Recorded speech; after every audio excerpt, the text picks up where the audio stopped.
We gotta fight, is that right? Yeah. You ready to fight? Yeah. All right. So we've got two ladies here. They're very special guests.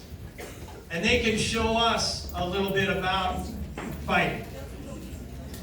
Now,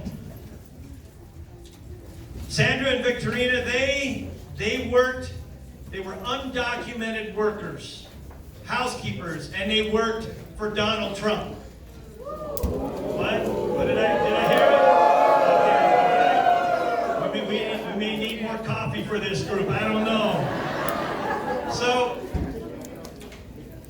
and that was fine for Trump until they decided to stand up for their rights, and then they lost their jobs immediately. That's what Trump is all about. As long as you keep quiet, that's fine. You stand up for your rights, you're a target.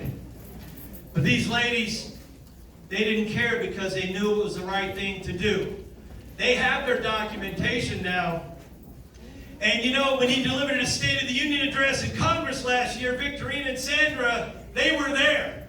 They were there when Trump delivered his address in Congress. They were there.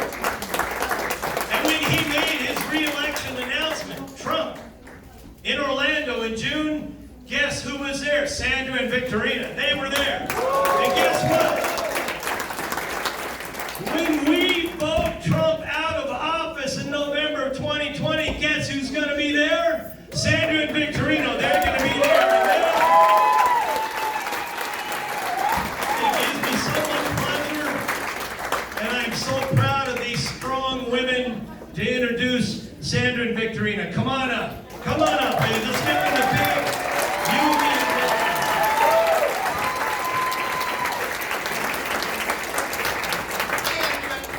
I was here Monday, Tuesday, today, and I am still here because I'm going to tell you the truth. I'm going to tell you who is Mr. Trump. How he's a big liar. I'm Sandra Diaz. I'm from Costa Rica. I've been here for 10 years. I worked for him for 5 years. I'm his personal housekeeper, Melania and Ivanka. He knows me, Melania knows me, and not just me, 100 immigrant workers. Without papers, not just without papers. He knows about it, and he's still lying. Today, I stand up here to lie. Because last night, he's in Pennsylvania. He still lies about immigrants. He say, we are so bad people. And I am still here and say he lies because we are so good workers and good people. I'm here to say, he's a big liar. Whenever time he lies about immigrants, I say, you so liar.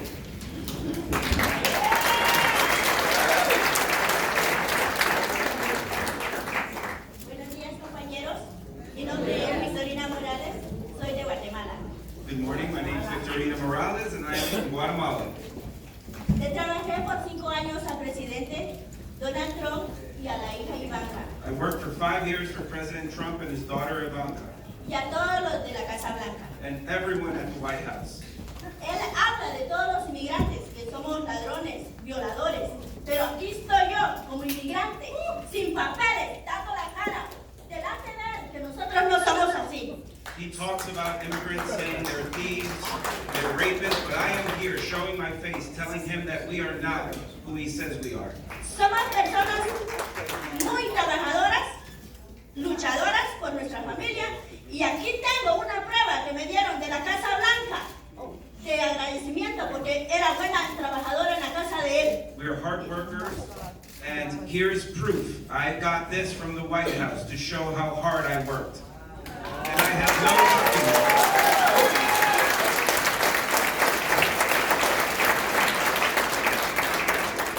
Hoy le doy un mensaje a todos los inmigrantes, que den la cara, que no se escondan, que no estén en la oscuridad, que hablen. Aquí estoy yo, no tengo miedo.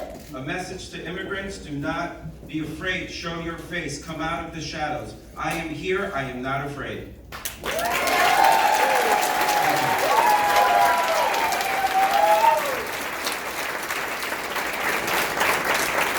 right, let's stand up. Let's give them a good Culinary 226 applause. You ready? Here we go.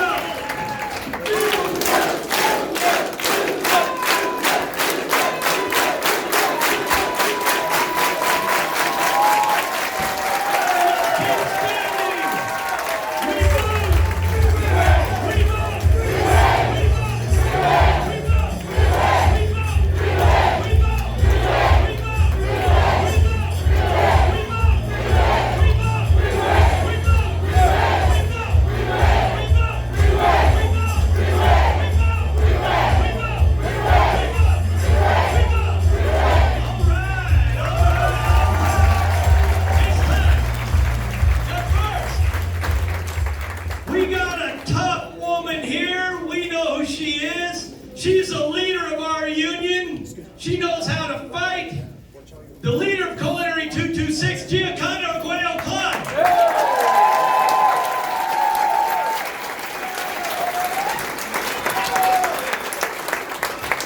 Good morning, everybody.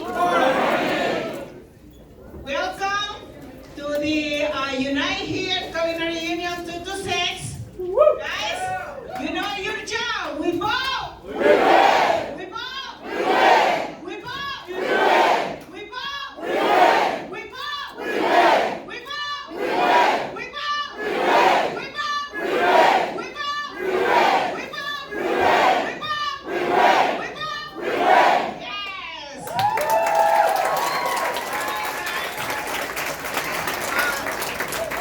Come now, you guys can sit down now. I know we have a lot of energy in this room. A lot of energy. We are doing a lot of series of town halls. You guys know we have a very energetic Unite Here Culinary Union 226 big hall to give it opportunities to the presidential candidates and to the members here to they can talk about the serious issues affecting to the working families. We, the Unite Here, the Culinary Union Local 226, we are the largest immigrant group here in Nevada. We are.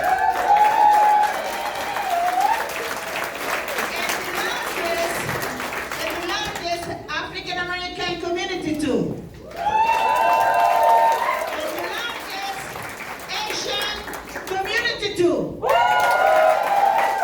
And we feel very proud about that, about all diversity we have. We feel very proud. The Unite Here Culinary Union Local 226, we never been having nothing easy. We never been having nothing given to us. We've been in the fight. And the fight for decades to have the middle class, to keep the middle wages, to have something where we can take care of our families. It's not been easy, but we feel really proud when you have guest room attendants, cook, kitchen workers, cocktail waitress, food servers, and everybody can have the American dream. We feel very proud about that. We've been fighting for decades for keep our health care. And we know being easy fight because we have citywide strike, we have 9 months of strike and a half at the Horseshoe. I know some Horseshoe striker, Mario is here, and probably some more in the room. Frontier strike, 6 years, 4 months, 10 days strike. For fighting for our health care. Because we know when we have health care, we have peace in our mind. And we know we can have something, we can protect our kids, our children, our husband and wife. And we know that for that health care, we've been walking that big line for 6 years, 4 months, and 10 days. And we want to have our health care. And we know health care is the right every human being has to have. But our health care is not being a gift. We've been fighting for that. And we feel very proud about the Culinary Union health care. We do.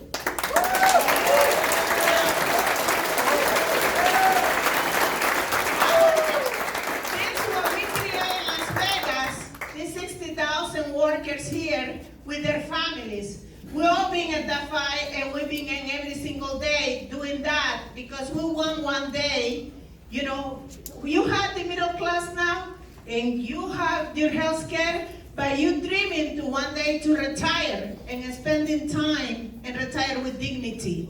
And we have our pension.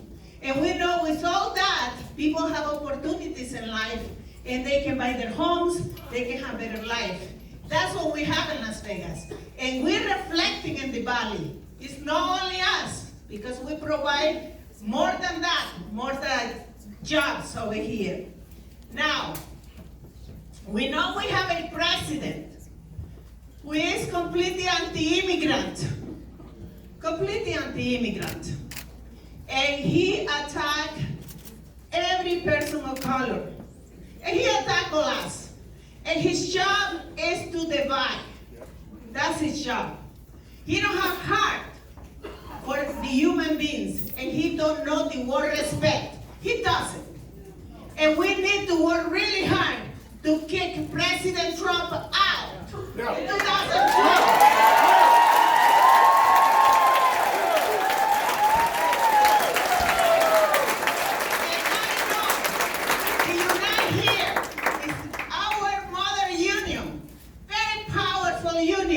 Who always put every resources, and we do the walk, the talk, the fight, and we know how to win, and we know if we vote, we win. If we vote, we win. If we vote, we win. If we vote, we win. And we know we have to do that. Now, I will introduce you a person who I know for 31 years. That tells you a lot. That one is 31 years. But he's a very special person. I always say I pray for him all the time. You know, because I always say persons like that, you know, they're special.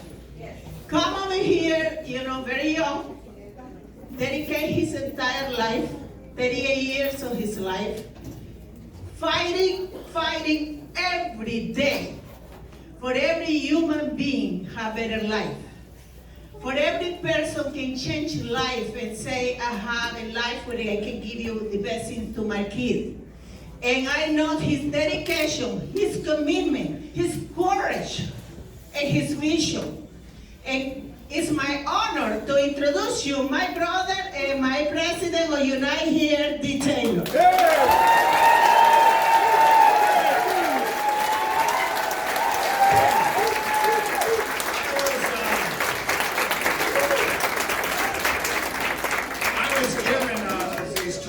Points and script to introduce Vice President Biden, and I'm like, I don't need a script or talking points on Vice President Biden.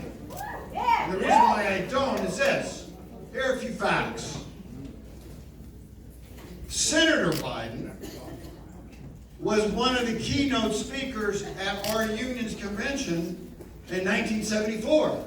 So he has been a support of our union longer than a lot of you have been alive.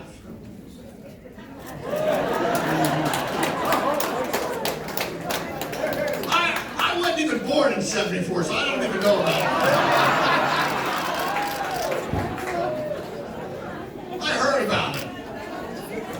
I also know that on Capitol Hill, and I've gone to Capitol Hill, we have a lot, as I call, sunshine friends. They learn the word labor union only around election time. And then when the election's over, that goes out of their vocabulary. That was not the case for Senator Biden over the years. And what Senator Biden used to tell us, and I remember going up on Capitol Hill, is saying, listen, I don't know why you're even in here talking to me about that. You know we're going to support the union here. He got sort of pissed off at us when we used to do that. And let me tell you, when you go on Capitol Hill, you don't get a lot of that. You have people asking you about the policy and what is this going to do or that. He was like, I don't want to hear any of that bull. I know what the right side is. It's on the union side. And let me tell you, when you have friends like that, they don't come around very, very often in this day and age. Now, finally, our two most recent fights in Unite here. First, on the airline catering workers. Airline catering workers represent everything what's wrong with America and what could be right with America. What's wrong with America is when United, American, and Delta make billions of dollars and their workers live in poverty. That's what's wrong with America. What's right with America is those workers are fighting like hell to have the middle class, and Vice President Biden has stood with them repeatedly, and we thank him for that fight.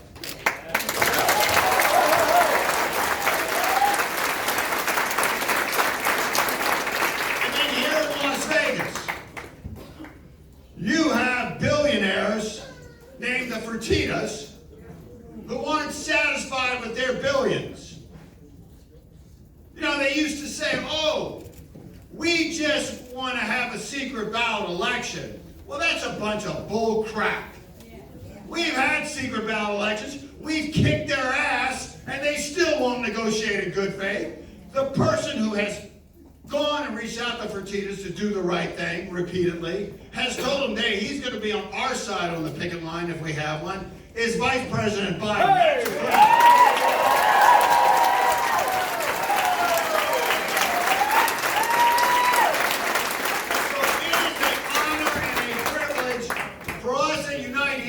Not just in Las Vegas, but throughout the United States, to introduce Vice President Biden.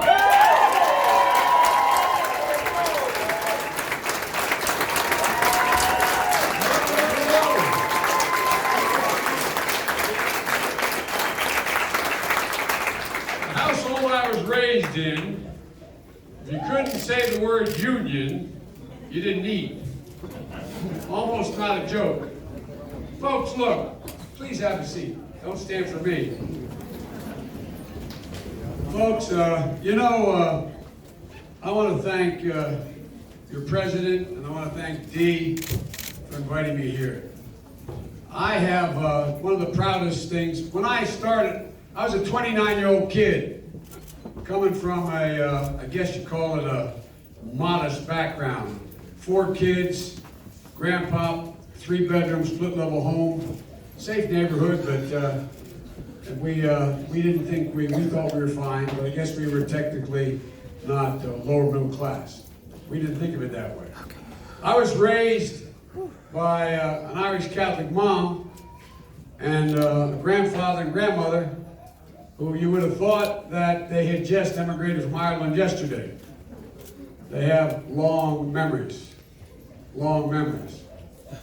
And I learned early on, when I was born and raised up in Scranton, Pennsylvania, back in the days when my grandfather and my great-grandfather were there, Irish Catholics didn't get treated very well. We were the last ones, not the last ones, but close to the last ones in the mines, and we didn't get treated very well. And there was always this notion, I learned from my dad, who was from Baltimore, that the only way you deal with people who have a lot of money and a lot of power is with power. Don't expect anything good to come from it automatically.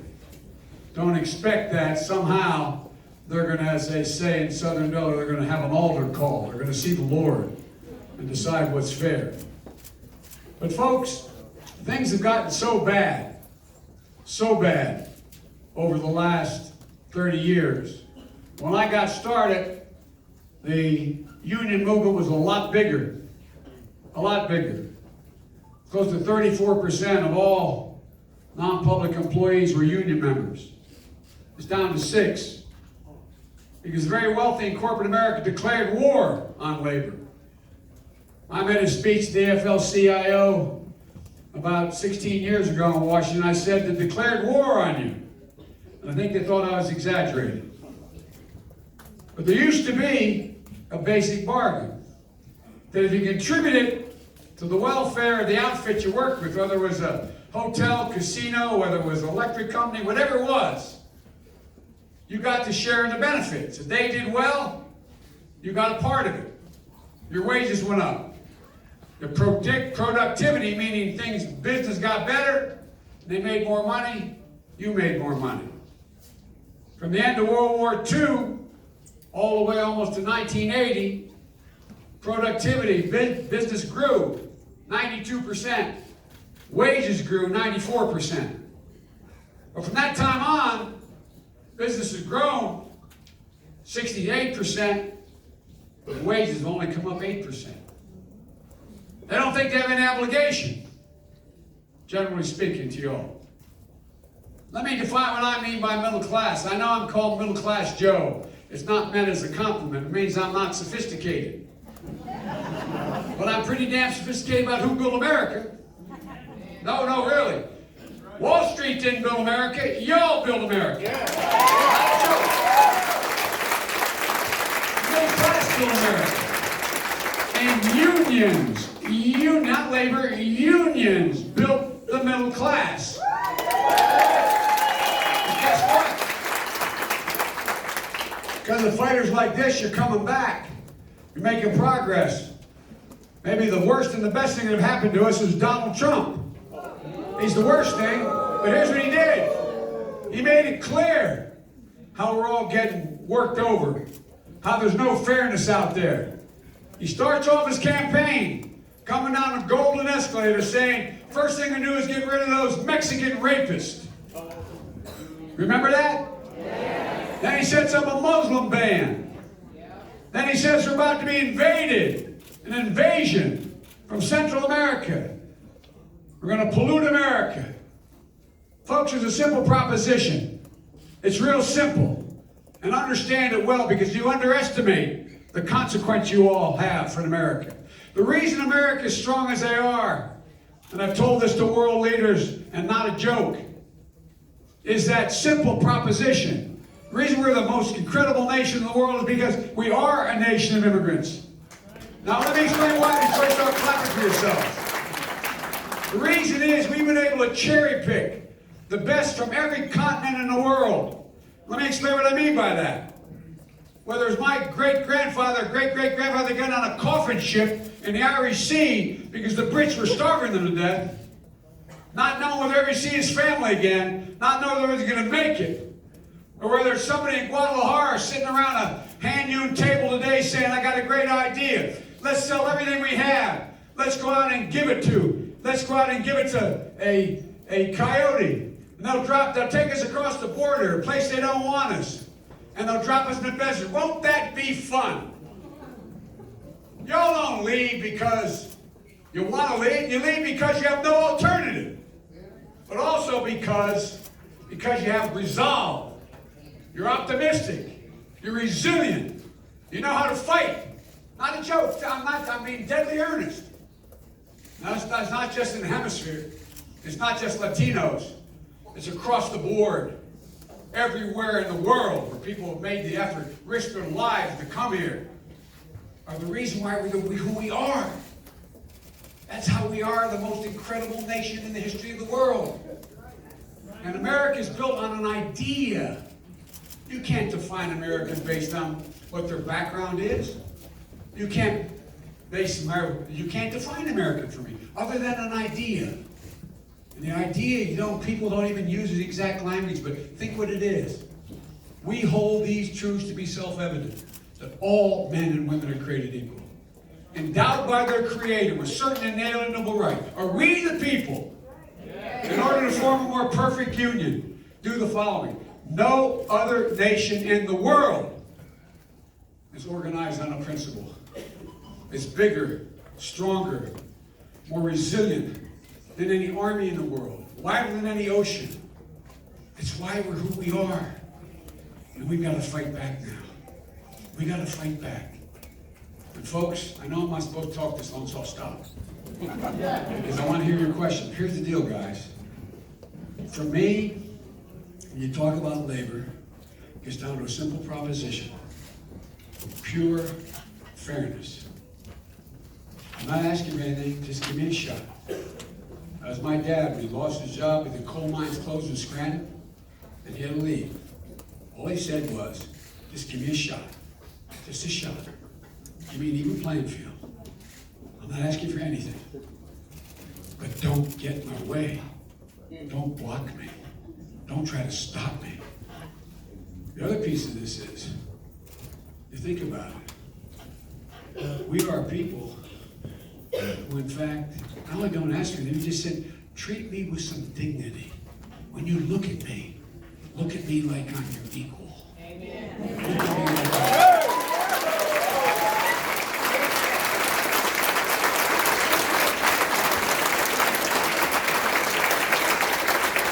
I was raised by a mom who was 5'1", tough as could be. I was lucky. I won the gene pool. I really did. Everybody wanted my mom to be their mom, for real. Some of you were raised like that. All your friends thought your mom was, why didn't they have a mom like that? My mom, I'd come home from a date, and we had to be in by midnight for a date, and come in this little house we lived in, and my mother, the kitchen table, you could see out of the corner from the little, had 4 seats, and to walk in the dining room, and my mother, if she's hearing someone's confession, she'd go, like, move, Joey, I don't want you to know your friends in here telling me their problems. My mother was everybody's mom. Here's the deal. She'd look at me. I used to stutter when I was a kid. Be made fun of. She'd look at me and said, Joey, look at me. Joey, remember, no one is better than you. But everyone is your equal. Everyone is your equal.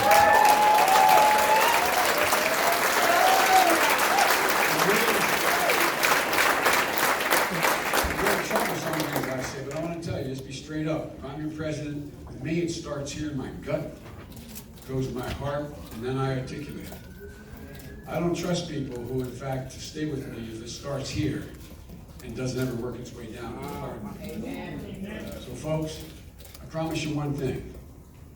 If I end up being your president, you will never, ever, ever have in American history someone who is more pro-labor in the White House than Joe Biden.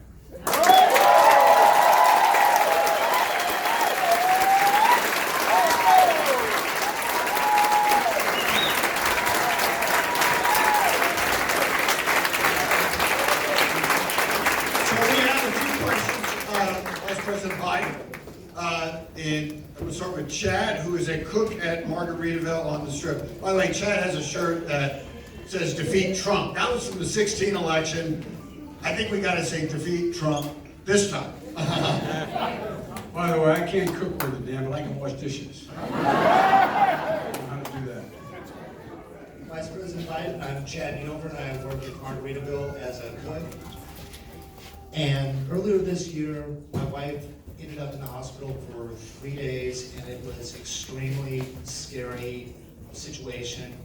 We were uncertain on what was going to happen and everything, but once everything was figured out, the relief came because the hospital, it was a very low, reasonable deductible. We went home, rehab and recovery. They were very fair in what they charged us and everything. And that is why I love my Culinary health insurance. And it is a nonprofit plan. It's not a commercial insurance company. You're going to get to keep it with me. You're going to get to keep it with me. You take your time, because this is important. Members like me were told regarding the Affordable Health Care Act that we would not be impacted, which was not true. We were also told if we like what we keep, or we can keep it, also not true. The ACA includes a 40% tax on healthcare benefits, and while it hasn't been implemented yet, we've been fighting for 9 years to repeal that tax, but unfortunately, it's still part of the law. I have a 3-part question for you. I guess. Will you support the 40% tax on our health care? How will you guarantee that we will not get hurt again, whether it's taxes or new costs? What are you planning to change or add to the ACA that will impact us? Okay, let me start. Thank you. By the way, a lot of you have been through some tough health issues. I have too. When they took my wife to the hospital, she died. When they took my daughter to the hospital, she died. When I took my two sons to the hospital, they lived. When they took me to the hospital, they told me I had a 30% chance of living, and I spent 7 months, and I lived, thank God, because of doctors and incredible nurses. My son came home as a decorated hero from the Iraq War. He was diagnosed with brain cancer, and he died. So I get it. I understand. I understand there's nothing as consequential when someone you love and you adore who's close to you, who is your soul, that you have to have two things. You have to be able to have peace of mind to know that you can get that person you adore to a place where you think they can get the single best possible coverage possible. Care, not coverage, care. And then you think to yourself, in my case, they're wheeling me down for my operation. I thought to myself, at least I have health care. If I die, my family's not going to go bankrupt. And so the Affordable Care Act came along, and what you're talking about is so-called Cadillac tax. The extra tax that are on some union plans in order to fund affordable care. It's about to be repealed, that tax. It hasn't gone into effect yet. It's called the Cadillac tax, referred to as. It's already been voted down in the House of Representatives, and I'm confident because the Republicans want to do away with the Affordable Care Act altogether. It will be repealed, number one. We can make up the cost of that by, I'll go into detail if you want to, but I'm not going to do it now unless you ask me afterwards to do it, as to how I pay for that, how I replace it. But let's get something straight about the Affordable Care Act. It's guaranteed that over 100 million Americans who have pre-existing conditions got covered. Before, if you had a child, or a son or a daughter, and you didn't have your union plan, and they had a pre-existing condition, they had Down syndrome, they had diabetes, whatever, you couldn't get insurance no matter how, it cost too much. Well, Brock came along, we said, no, you gotta cover, period, pre-existing conditions. 20 million people who never had insurance before automatically had insurance in the United States of America. What we tried to do and couldn't get done, but I'm going to get done in the Biden plan, is make sure we take the Affordable Care Act, restore all the cuts in the Affordable Care Act, and add what we call, sounds corny, it sounds wonky, but a public option, meaning a Medicare option. So anybody who doesn't like the insurance they have can either, if they can afford it, buy into a plan that's online. But what I do is, because we subsidize, we put more money into the plan, over $750 billion over, not trillion, $750 billion, a lot of money over 10 years. What you do is you can buy the gold plan, not have anything more than a $1,000 deductible, if you choose to be able, you want to do that. Secondly, anybody who qualifies for Medicaid